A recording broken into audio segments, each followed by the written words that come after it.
bawa ini ya Sonic banyak-banyaknya Wah, biar itu nggak boleh. kalah. Headset, Biar nggak kalah suara. headset Kemarin aku lihat juga di sosial medianya Onyx itu Onyx udah sampai ngasih giveaway ke 20 orang loh. Wow. Buat datang ke sana. Untuk datang ke sana. Iya. Dukung Onyx ketika tadi. Iya, karena itu dibutuhkan. Di sana rame banget. Tuan rumah luar biasa. Sampai on tamu semua. Wow. Kita jangan mau kalah suara dong kalau Jangan. kayak gitu. Betul. Iya benar. Oi, tapi RRQ sepertinya setelah mengalami kekalahan mereka masih stick di first pick. Ya. Jadi first, oke. Tapi cuman di game ke-6 juga tadi Onyx nih ya. Mereka tuh menangnya nggak benar-benar pure bersih juga karena secara draft mereka cukup sulit ya.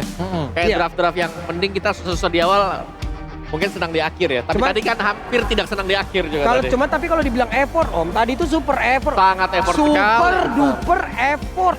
Siapa yang ngeliatnya akhirnya Kairi dengan alfanya ya? Ibaratnya mereka itu start bukan dari 0 gitu loh. Mereka Dari itu minus start ya? dari -3 lah Iya gitu. betul, betul. Tapi pada akhirnya mereka berhasil. Tapi Pak, ini Grangernya snowball terus tuh Nah, gimana Pak? Grangernya itu. Iya, tadi game ke Granger game ya. kok. Iya masih. Masalahnya kalau Grangernya di ban, kira-kira possibility yang lain Mungkin gimana? bisa diambil sih menurutku. Bisa diambil atau mungkin di oke tadi mungkin ditutup lah early-nya supaya dia nggak terlalu snowball. Mungkin Onyx harus cari cara untuk seperti itu. Your team is fighting. Dan ini kalau yang Ben Baxia first pick ya masih ya. first pick. Dan lagi-lagi berarti kita akan melihat apakah akan ada jawaban yang sama dari teman-teman tim Onyx dengan membawakan Kara Farsia-nya. Karena dari tadi kita mungkin punya pertanyaan yang sama ya. Apakah emang Farsia-nya ini yang jadi problem? Ya, tapi Parsa ini oke banget kalau mau diambil. Marsha. Sekarang dulu diambil awal. Satunya aku pengen bilang Matilda tapi agak-agak beda sedikitnya kalau Matilda. Wah, terlalu cepat kah Om untuk Matildanya? Marsha colok. Parsa dulu pas satu. Farsia ya. Kacau masih ya. Berarti mereka ingin menemukan jawaban dari screening yang terjadi di area mid lane. Mereka ingin mempercepat bagaimana fokus mereka untuk menuju atau menghancurkan bagaimana minion equilibriumnya. Ya, tapi masih sama berarti ini Granger akan keluar lagi. Kemungkinan besar. Ya, Granger. Granger akan keluar lagi. Kalau sampai ini Tapi jangan sampai One-one gift ya. lagi. ada perubahan nih. Karena gini, kalau misalkan timingnya tepat, itu kick dari The Way of Dragon bisa di-deny dengan adanya real world manipulation. Ya, dan jangan lupa tadi adanya kombinasi dari Dead Sonata, Void Crystal, Void Blast hilang sampai Hilang. dengan Parsa. Tuh, Ya. Marsha. Yap. Dan kombinasi hero-nya ini kalau sampai 60% dan tadi mereka track record tadi mereka udah kena juga loh. Bisa mereka menggunakan hero yang sama sampai 3 hero aja. Nah, ini dia pertanyaannya Kalah telak Onyx tadi. akankah muncul mungkin dari one-one-nya lagi ya? Karena untuk game ke-7 aku merasa Baxia-nya kok bisa belok nih ke arah yang lain. Bisa banget, bisa banget. EXP juga bisa ya dia ya. Atau mau tetap pilih Romer nih? Kira-kira buat Baxia ya. Tapi tergantung dari pick dulu, Cici. Nah ini dia. Ini wait, yang aku wait, suka wait, adalah wait. munculnya Cici. Dibelokin Baxia, mau Wait, gak mau? itu dia. Mau Aku nggak merasa kayaknya Onyx bakal nge-ban ke arah Yishun Shin, tapi Onyx juga punya kesempatan untuk ngambil ke arah Fredrin or even ke arah Xbox Om. Ya, Xbox aku suka banget Xbox. Jauh lebih safe, jauh lebih aman daripada Alpha. Betul. Xbox ini mungkin juga lebih kuat Om. Ketika dia ketemu sama Jeep yang notabene nggak burst, sebagai yang nggak burst beda sama Parsa kalau yang dia cepat untuk pecah viraganya Iya, ataupun iya. Valen yang dia bisa di copy untuk Last Insanity-nya. kasih sanity-nya betul. Itu repot banget ya jadinya ya. Malah HP dari Valentina bertambah terus dengan ada Last Insanity, tapi ketika meledak dia nggak punya Viraga Armor, jadi HP tetap segitu. Betul, dan dia bisa dash out untuk keluar ketika habis pecah. Oke, Lucas udah di-ban. Yishun Shin gimana coach? Yishun Shin juga Kalau itu pasti band gak sih? Itu Alpha-nya udah di-ban soalnya. Pasti Menandakan berarti Baxia ini masih mau di-flex. masih mau di Xbox masih ada Xbox. Itu dia. Pertanyaannya akan ada di Onyx. Akankah mereka melakukan deny terhadap satu Yishun Shin yang dari kemarin memberikan kemenangan bagi RRQ? Setuju, dan ini sakit banget sih. Itu bisa nabrak-nabrak ke belakang kan. Parsa Iya. bisa, Tricelsia bisa hindarin juga damage dari Cho. Tapi kalau ngomongin soal MM, Yishun Shin, itu MM untuk Onyx itu bagusan one-one lagi kah atau ke arah Irithel Om yang buat ngejawab Yif-nya juga nih. So far aku suka retail sih. Irithel. Iya, retail. Soalnya udah ada Yif juga kan, kayak kalau One One di dalam real world hidupnya berat lah. Iya, pasti. hidupnya berat. Berat Hidupnya kan? emang Udah berasa kan sebagai user One One 3000. kejar-kejaran sama waktu. Om. Iya kayak pecah gak ya? Pecah gak ya? Iya, pecet gak ya? Waduh, selamat datang untuk Bapak Menpora. Selamat menikmati game ke-7. Anyway, ini adalah sebuah momen di mana kita akan melihat juara dari MPL Indonesia Season 15 yang nanti akan mengangkat satu trofi terbaru, The Immortal Trophy. Iya loh. Sampai datang menyaksikan sampai larut malam. Nah, semangat Pak. Karena ya ini Semangat. dia, satu game terakhir. Yap. Karena setelah ini siapapun itu yang menang, siapapun itu yang hancur base-nya, mereka harus menerima bahwa mereka kalah di Grand Final. Dan siapapun yang menghancurkan base-nya akan mendapatkan kemenangan. Link di band juga, Coach. Oke, gak ada link. Yang dimana ya balik lagi sih masih dengan Xbox yang masih oke banget kalau memang mau dipakai ya buat Xbox. Atau bakal menuju ke arah hero dari Xavier terlebih dahulu dan itu akan menuju ke arah Cloud. Oh, ini gua suka, tapi aku suka loh Cloud. Iya, iya, iya. Give Pop damage kan mainnya. Damage, give, Tapi bahasnya. late game banget gak sih, Om? Pasti. Tapi Wah. feelingku ini udah Onyx harusnya ke arah udah Tank jungle sih. Udah Tank ke tank jungle. jungle. Udah Ya, harus, tank udah jungle. harus. Tank jungle betul. Fred masih ada kan Fred? Oh, itu dia tapi dibelokin. Ada Hayabusa, ada Gatot Kaca. Sehingga Baksanya masih bisa atau memungkinkan banget untuk ditaruh di XP atau bahkan di Roamer. Tank jungler terakhir, Redrin. Redrin. Aku export sih. Xbox juga ada. Atau zaman dulu, kalau zaman dulu aku mau pengen bilang Grok zaman dulu. Wah, Aku Fredrin juga. Redrin ya. Redrin export. Apapun itu, tank jungle dia bakal ngejauh banget dan memberikan ruang bagi Cloud. Yap. Karena Cloud-nya emang bener-bener butuh banget badan, butuh banget screening di depan. Dan ingat, Cloud ketemu Granger, landingnya itu buruk banget. Jadi emang bakal repot banget untuk Granger nantinya. Untuk memenangkan early game. Dan nanti di late game baru Grangernya repot karena butuh Wind of Nature. Immortal One chose me to vanquish the shadow. Suyo? Wow. Yap, sesuatu yang agak kita lupakan Suyo. Karena magic damage sudah gak ada untuk Suyonya, jadi agak sedikit lemah Dan sebenarnya. lawan Assassin, Om. Iya. Itu dia teman-teman. Jadi ini dia draft team phase yang sudah selesai dari masing-masing tim andalan kalian Sonic Kingdom. Kuatkanlah doa kalian, Pegangan. kuatkanlah support kalian, pegangan mulai sekarang. Apapun hasilnya, mari kita saksikan bersama-sama The Hourcaster bakar ini semua. Thank you so much panelists. One last chance. Gak ada kesempatan lagi setelah game ini. Satu Immortal Trophy terbaru. Siapakah yang akan mendapatkannya? Apakah Sang Raja Langit? Apakah Raja dari segala Raja? So Jakarta. Mana tepuk tangannya? Let's go to the lane of town. Game 7 Royal Derby. Sebuah series yang panjang. 6 game sudah kita lihat dan 1 game terakhir. May the best team win. Karena ini kan bisa menjadi milik dari siapa aja. Sementara kalau kita ngeliat dari segi drive juga ini sepertinya masih terlihat sama ya. Gimana Onyx mereka akan coba memperkuat adanya poros mid lane mereka. Sementara Suyo yang setelah 6 game tadi kita nggak lihat sekarang muncul. Yes, dan bakal lihat Tyrant. Kali ini bukan dengan hero initiate. Dia hero badan. Bakal menjadi badan untuk para pasukan dari tim RRQ dan Onyx. Lutfi berbanding terbalik. Hero damage loh. Memang Bo Tapi lihat Idong di depan sana masih bertahan dengan Revitalize. Dan bakal mundur ke belakang. Sosial jenis kami. Target utama dan bahkan first blood di tangan para pasukan dari tim Onyx. Tapi ternyata di balik itu semua pertukaran yang tidak cukup adil, double kill. Meanwhile Toy, one by one situation dengan Savero. Blazing duet from Savero. Akankah menggetarkan Jakarta International Velodrome?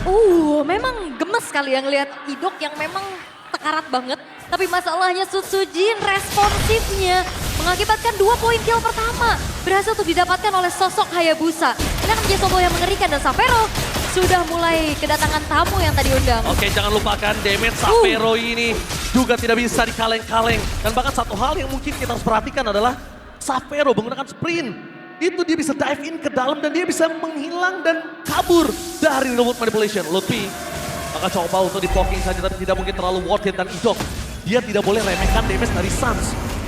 Burst-nya bisa buat dia tenggelam. Iya, masalahnya juga Curse of Row kan ada efek stun ya. Yang akhirnya nanti bakal buat sulit untuk bisa kabur. Sementara lihat dari turtle-nya sudah muncul. Bagaimana setup yang ingin dilakukan. Tapi Onyx, mereka punya penguasaan terlebih dahulu. Yes, Suyo power. Dengan adanya Fighter. Dan bahkan lihat The Retribution di tangan dari Kairi. Tidak mungkin bisa dihalang oleh para pasukan dari tim RRQ. Dengan setup dan delay yang tidak ada RRQ lakukan. Membuat turtle pertama di tangan dari tim Onyx. Ya, Ini udah mulai pelan-pelan ya. Onyx coba untuk merakit bagaimana setup mereka, tapi Sojin. Oke, langsung ada shadow kill. Tidak terbagi dapatkan outplay. Ter-outplay.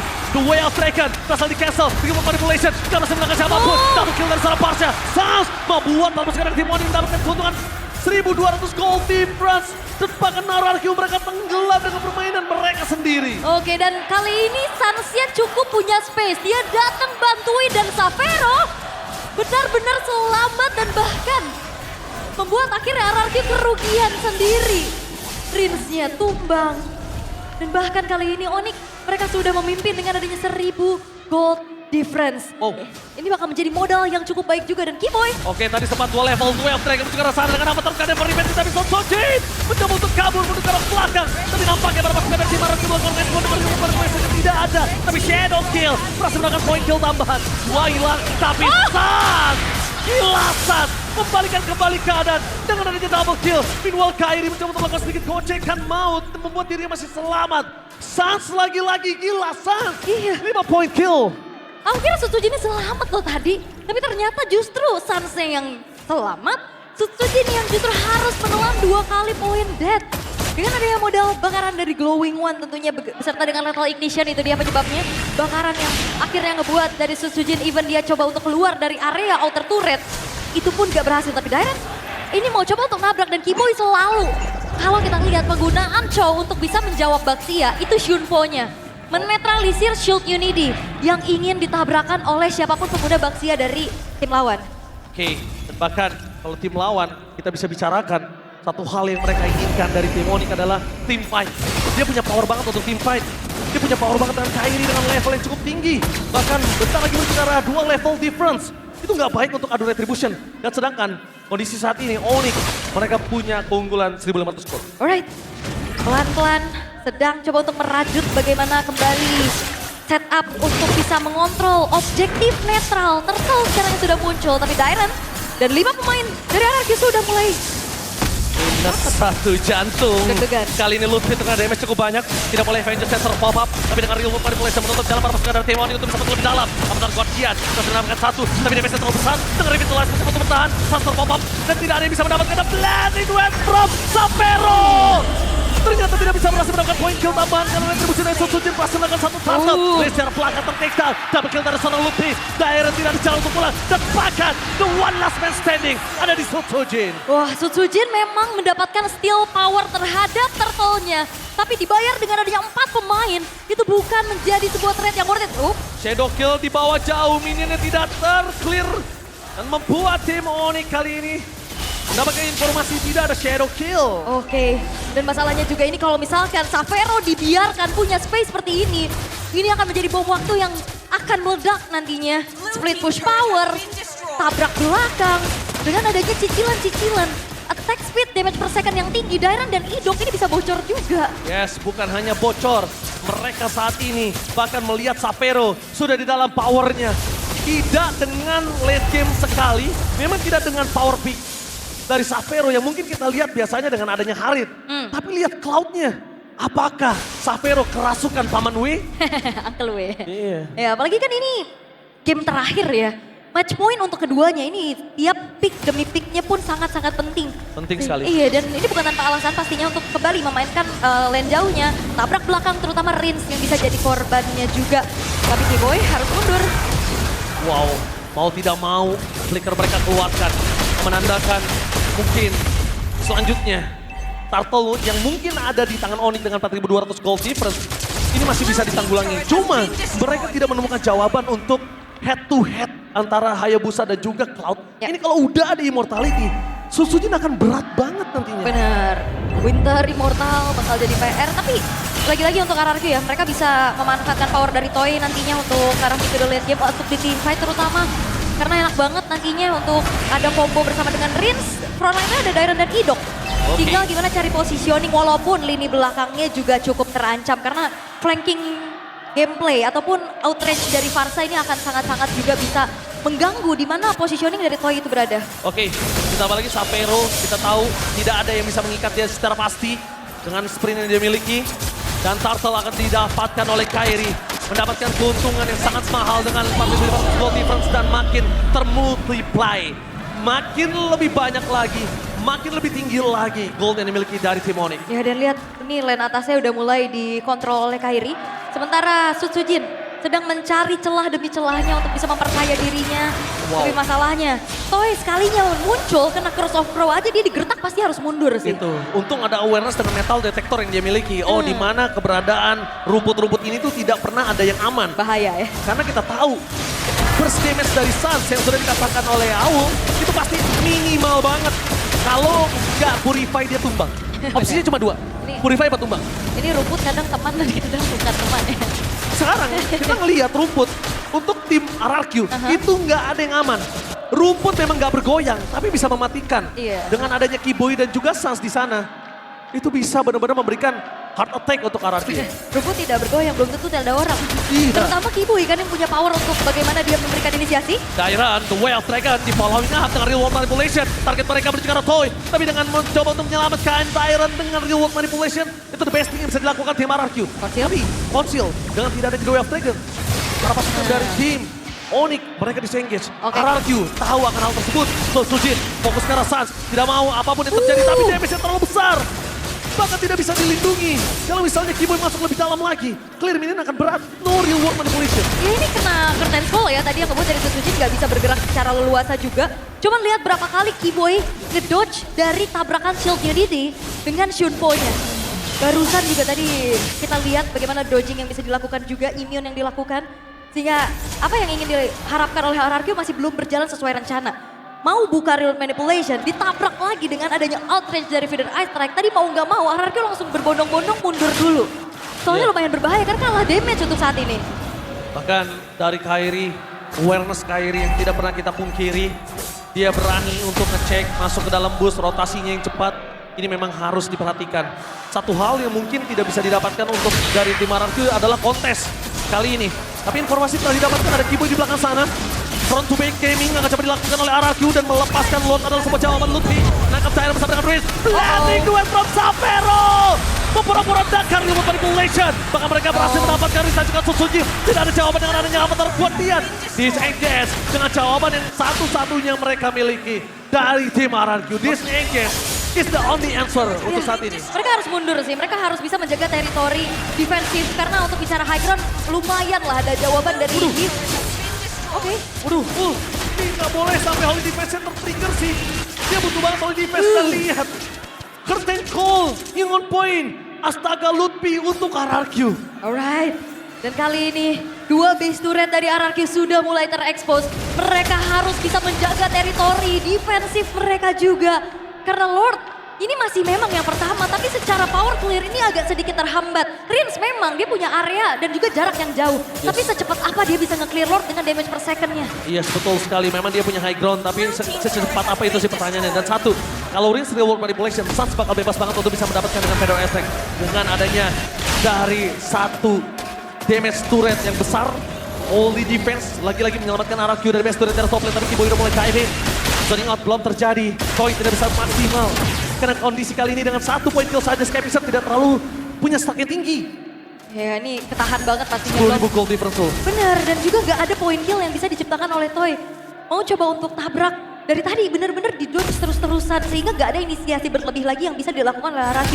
Tinggal gimana caranya mereka mundur dulu, berharap Onyx juga bisa melakukan defense ataupun mistake nantinya. Nanti dibalikin keadaannya. Tapi dengan 10.000, berapa mistake yang dibutuhkan oleh RRQ untuk Onyx soalnya? Ini terlalu jauh. Kalau pertanyaan berapa kali mistake, mungkin kita cukup sulit untuk mengkalkulat tersebut. Tapi berapa lama RRQ bertahan? Itu dia. Itu adalah hal yang paling cepat untuk bisa membuat seperti Rins punya damage untuk poking Kiboy, Toy punya damage, Dairan punya badan. Cuma itu dan Hayabusa juga punya power, punya power yang nanti. Tapi Onyx nggak mungkin ngelepasin mid to the late game-nya ke RRQ. Karena 10.000 gold difference. Kalau ini tidak dimanfaatkan, ini memastikan RRQ punya chance tersebut. Ada pergerakan yang coba untuk ingin dilakukan oleh RRQ. Dengan adanya conceal tapi awareness dari Lutfi yang langsung trigger mundur secara disiplin sehingga akhirnya apa yang coba untuk diupayakan oleh RRQ, mereka urungkan niatnya. Mereka tarik mundur lagi, mereka gencatan senjata untuk bagaimana men-setup defense. Karena kayaknya kalau misalkan kontes di Lord berikutnya, ini agak berat buat RRQ.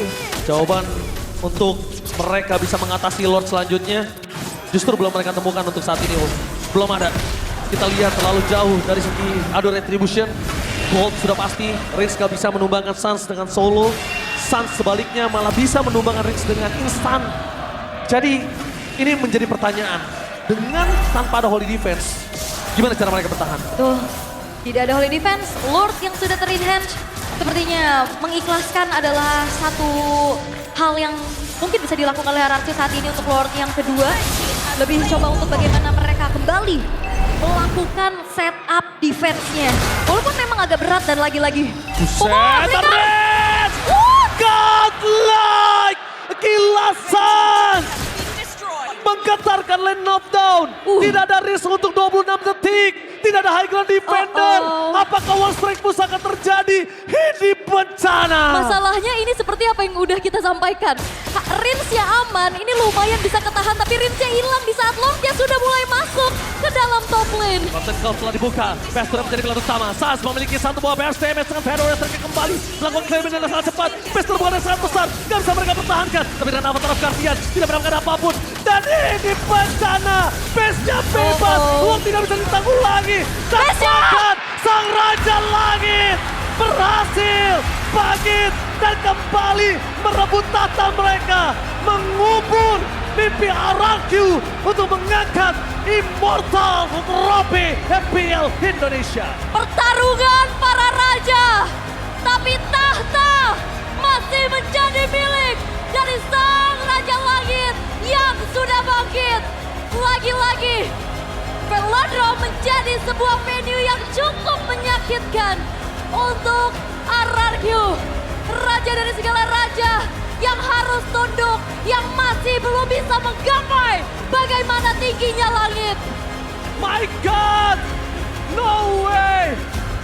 RRQ yang hampir saja bangkit dari kubur. Setelah 5 season mereka terkubur, ternyata mereka harus tertunduk lemas. Dan Onyx Sang Raja Langit, mereka kembali mendapatkan tahtanya yang pernah tergeser oleh tim Liquid di season sebelumnya. Masih dengan tim, dengan trofi terbanyak, dengan gelar juara terbanyak juga di FPL Indonesia. Kembali lagi Sang Raja Langit mampu membawa pulang mahkota mereka. Oke, lihat 7 game berjalan. Perjuangan keras